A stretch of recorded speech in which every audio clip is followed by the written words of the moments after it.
Welcome to the Cranky Evening Edition of Miss Geek. Why is it the Cranky Evening Edition? I'll show you. Okay, I'm not that cranky, but I did frustrate myself pretty good. So I'm going to show you in this video how to waste $25, a couple hours worth of work, and some beautiful parts in about a third of a second, as long as it takes a power switch to debounce. Stay tuned. This is the QRP Labs receiver module kit, and what this is a Taillow detector based SDR front end, really. And in fact, if you watch my blog posts, you'll see that I recently posted about a kit that uses this exact module as the front end for an SDR transceiver. And basically, it converts a quadrature input. So if it's 7 megahertz, 7 times 4 is 28 megahertz. You put in 28 megahertz and it tunes 7 megahertz.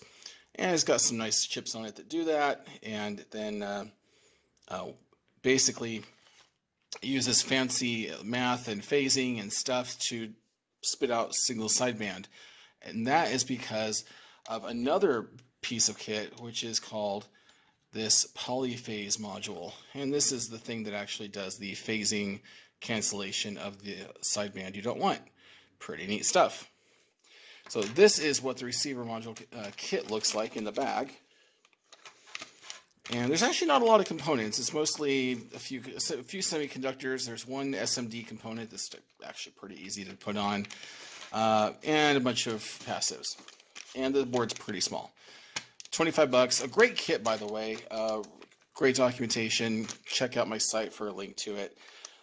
But that's not why we're out here to talk about how great this build is, although it is great. I built it, and there it is. This board here is just the power and input for the RF, not RF input, but rather the local oscillator input. And the local oscillator is a QRP Labs VFO, which you may have seen on my blog. I've got it set up in my old BitX40 case. And that also is a beautiful thing. And what I did this time around is I built an interface board with a 7805 regulator, and I'm no longer basically soldering directly to pin header connectors, because I found out that that is really unreliable and gave me a lot of gremlins to deal with. So this board can be cut down, of course, but it's just a prototype board to interface these things together. And when I went to power this on, I've got just a power switch right here. Of course, it comes on now, but it wouldn't. I might give you an idea what I'm going to do with it. But it wouldn't come on. And I thought, that's weird. So I went into troubleshooting mode. And to troubleshoot things, you use the process of elimination. So this had worked prior, so I unplugged this module. And when I went to turn on, it came right on. So I thought, well, gosh, that's strange. I wonder what's wrong with this module. So let me unplug this here. Here we go. And let me get this disconnected here. So I started looking at the module, and of course the power is right here. I'm probably going to get it backwards. One of these is, I think this one is ground. This one on the right is ground. The middle one is 5 volts, and the left one is 12 volts if you want to power the ICs separately to get higher dynamic range, which I will do at some point, probably. Anyway, I noticed there was a dead short between power and ground, and so I looked really carefully. By the way, you can see my review of this thing on my blog. Excellent little deal, and you can see. See if I can get my phone to focus through it. Sorry for the shaky cam effect here. So you can see right there, there's also a set of holes behind it where you can do a row of pin headers.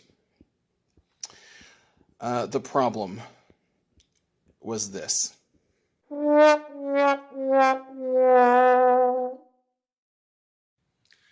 Yes, in just a flick of a switch, I had sent power to the module, the receiver module, to a dead short. And so 5 volts went all the places it shouldn't go. I was fortunate I didn't damage anything else. But that little solder bridge cost me at least a couple hours time in building it. That thing takes a while because there's just a lot of little parts. The next one might go faster, but I'm not in a hurry. Anyway, the point is, I actually put some effort into this one to make it look nice. I tried to orient all the resistors the same way, tried to make all the leads not too long, tried to make it pretty. And poof, I didn't check my work beforehand. So rule number 1, check your work. Next one I'm going to be going through every solder with my little magnifier here. And that's number 1, check your work. Number 2, don't be in a hurry. I wasn't in a hurry, but if I didn't check my work, I must have been hurrying somehow. And number 3, spares. It's a $25 kit. I ordered a second one. It's not that I'm made of money, but I can get it, so I got it. And I'm going to use it. So don't be dissuaded. When you make a mistake, identify it, learn, move forward. That's what this video is actually about.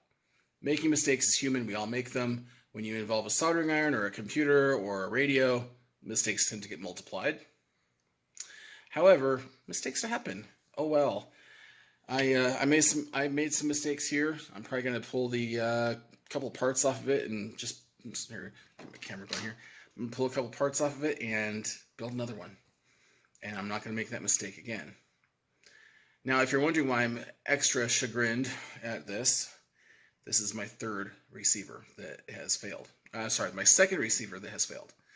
These were all my fault. The first one, I was in a hurry. I wasn't in a good place up here. I thought, I'll let off some steam by building a kit. I picked the wrong time, and it was a couple years ago. And unfortunately, all I could ever get was double sideband out of it. So I knew I'd done something wrong. I couldn't identify what. I went over it and over and over and over it. Finally, recently, I figured out that I must have wound the transformer incorrectly. It's got to be A, B, and C on each side. A, B, B, C, C. I think I switched a couple of them. It doesn't matter what I did. It didn't work. I salvaged the toroid off of it because it's good to stick those in the box, in the junk box. Salvaged a couple other things off of it and then chucked it. And that's what I'm going to do with this one, because it's not worth trying to unsolder all the SMD part, all the different little parts. I'd have to order them all separately, like DigiKey or Mauser or Arrow or something. Or I could just buy another QRP Labs kit and build that. I've already got it in stock, so I'm just going to do that. So the goal here eventually is to have an analog phasing receiver. That's my goal. I'm so close to it. It's all QRP Lab stuff, all of it, but the transmitter won't be. So I'm hoping to be able to do that. We'll see. I'm not a wizard with this stuff, obviously. Anyway, learn from your mistakes, but don't be afraid to make them. That's really my point. Don't be afraid to make mistakes. You're going to make them. Learn from them. And one thing that's important too, though, I like to take the SpaceX approach to mistakes. When SpaceX makes a mistake, they blow up a rocket. And then they don't fly any more rockets until they figured out what that mistake was. And I think that's pretty important. They drill down until they get to the root cause of it. And there's whole college courses on root cause analysis, and I haven't taken them, but I do know that proper troubleshooting means getting to the bottom of something. In fact, if you want a good read, go to Wikipedia and look up the article on troubleshooting. Now, I happen to have been doing that exact method for the last 25 or 30 years, quite thankfully. And so that's how I found this. I started troubleshooting using the process of elimination, tracing the fault until I figured out what it was. And I found it quite quickly. It wasn't anything complicated. But that troubleshooting, sometimes it's not what you think it is. It's more. And sometimes it's simpler than you think it is too. Anyway, so follow the proper troubleshooting procedures and check your work. Don't do what I did, but do subscribe to my blog and below, and click the notification and all the stuff that you're supposed to do because it's YouTube. If I get asked to click another notification, just do what you want. If you got this far, you might like my other videos. You can watch it. Anyway, this quite informal holding my phone up with my hand video. My hand's getting tired. I'm going to hit stop now. Goodbye.